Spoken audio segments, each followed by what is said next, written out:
Welcome to రేషనాగి official. ఈరోజు అయితే మా డాడీ ఎర్లీ మార్నింగ్ అయితే గోదావరి దగ్గరికి వెళ్ళారు. అక్కడ వెళ్ళగానే ఈ చేప అయితే కనిపించిందంట, పాము చేప. చూడగానే చాలా డేస్ అయిపోయింది కదా, చిన్నప్పుడు ఎప్పుడో తిన్నామని అయితే తీసుకొచ్చారు. అదైతే బ్రతికే ఉంది, చూసారు కదా ఇందాక వీడియోలో అయితే కదులుతుంది.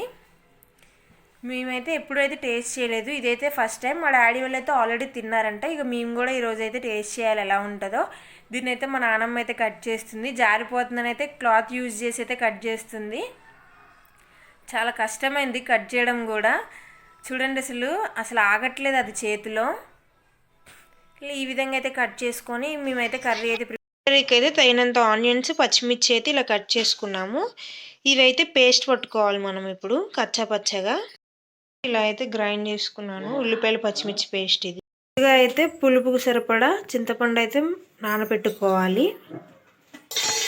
చేపనైతే కట్ చేసాం కదా, కట్ చేసుకున్న తర్వాత దీంట్లో కొంచెం ఉప్పు, పసుపు, పెరుగు, నిమ్మకాయ అయితే వేసి బాగా వాష్ చేసాము. ఎందుకంటే నీచు స్మెల్ అనేది పోతుంది చేపకి.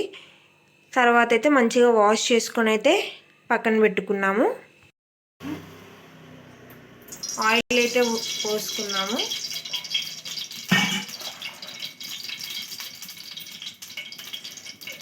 ఆయిల్ అయితే హీట్ అవ్వనివ్వాలి.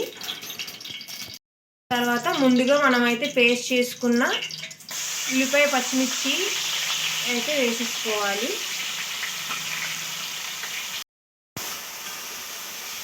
ఈ విధంగా అయితే ఉల్లిపాయ పచ్చిమిర్చి పేస్ట్ని ఫ్రై చేసుకోవాలి. అయితే కలుపుకోవాలి.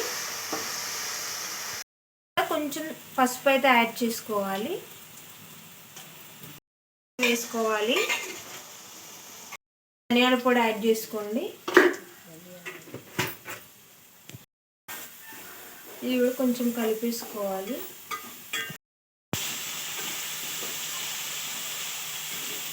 యాడ్ చేస్తున్నాను. స్పైస్కి తగినంత అయితే కారం యాడ్ చేసుకోవాలి. మీరు ఎంత స్పైస్ అయితే తింటారో అంత స్పైస్కి తగినంత కారం యాడ్ చేసుకుంటే సరిపోతుంది. కొంచెం ఉప్పు,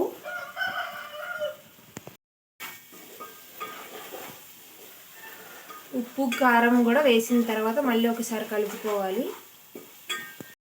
వాష్ చేసుకున్న ఫిషెస్ అయితే ఇందులో వేసేసుకోవాలి మనం.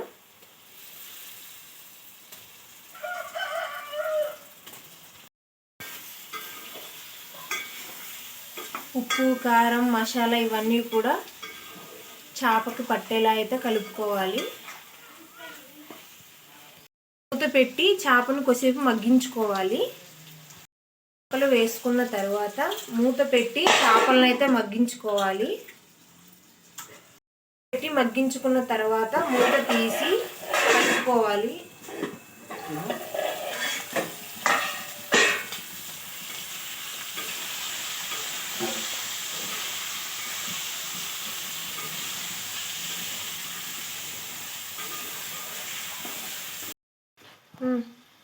ముందుగా చింతపండు నానబెట్టుకున్నాం కదా, ఆ చింతపండు పులుసు అయితే మనం పోసుకోవాలి.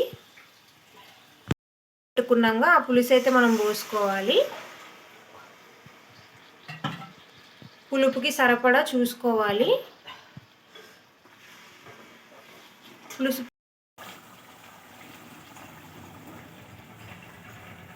పులుసు పోసిన తర్వాత మూత పెట్టి మనం పులుసుని అయితే మరిగించుకోవాలి.